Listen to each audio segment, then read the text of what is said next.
afternoon, ladies and gentlemen, and welcome to the Lair of the Film Exorcist and to the final week of Toy Story Month. Today I will be reviewing Toy Story 4, the final movie of the Toy Story franchise. The story follows Woody as he goes on an adventure to return Forky back to his new owner, Bonnie. The crew consists of the same people from Toy Story, except with the addition of Josh Coley, Jonas Rivera, Mark Nielsen, Stephanie Folsom, Valerie Lapointe, Rashida Jones, and Will McCormick, and Martin Hines.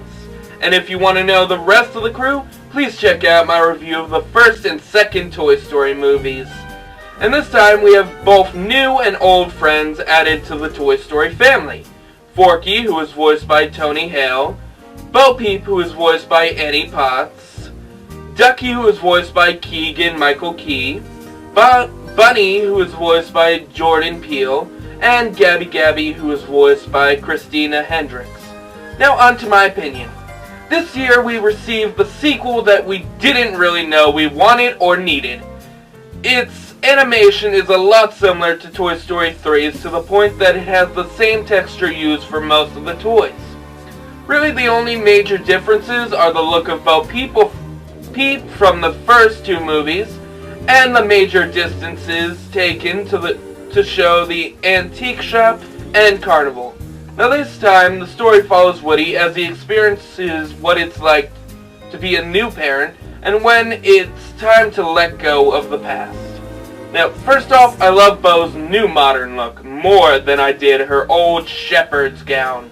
It really shows how the outside world has affected her, and she seems a lot cooler with her broken arm and cape. And this time, she's not just Woody's girlfriend or the moral support character of Andy's toys. She's a strong, confident leader that even makes Woody look like a second-rate leader.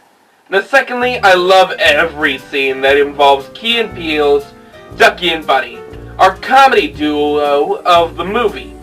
They're one of the best things to happen to this movie, especially when it came to their many convoluted plans, especially during the post-credits scenes, just to get a key. And the scene where they attack Buzz because he stole their spot on the prize wall is hilarious due to the many sci-fi jokes. Thirdly, I'm very fond of our main villain, Gabby, a toy that was forgotten and sent to an antique shop because of her broken record. Wow, I would have played with her. Don't care if she can't make noise. But she's similar to Lotso and Stinky Pete, but this time, she's a lot less sympathetic. Well, she's a lot more sympathetic, and she turns out to be a lot nicer than the last two. So we're more interested in her, and I can't wait to see her get her happy ending in this movie. On top of that, I really liked Forky as a character and as a huge obstacle for Woody to overcome. Forky is Woody's main goal in this movie, and throughout, this helps Woody question his reasoning for returning him to Bonnie, and this leads to our brilliant ending scene. Now, it also brings me back to the final words used in this scene, which are, "To infinity and beyond." Buzz's catchphrase, and now the ending words of this series. Now, after watching Toy Story 4 for the very first time, without having to worry about the bad quality of a Fire Stick, I really enjoyed this movie with its shiny and fluffy new and old characters. So with that, I'm giving this movie a 9.9 out of 10 due to how great it is. But it can't fully compare to Toy Story 3, the movie that made many grown adults and children cry.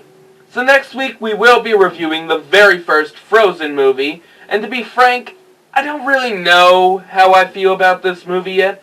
So, happy Thanksgiving, and we'll see you guys next week, and please remember, you're not always going to be the favorite kid or toy, so go find your own path, especially you, Woody. Good night, ladies and gentlemen.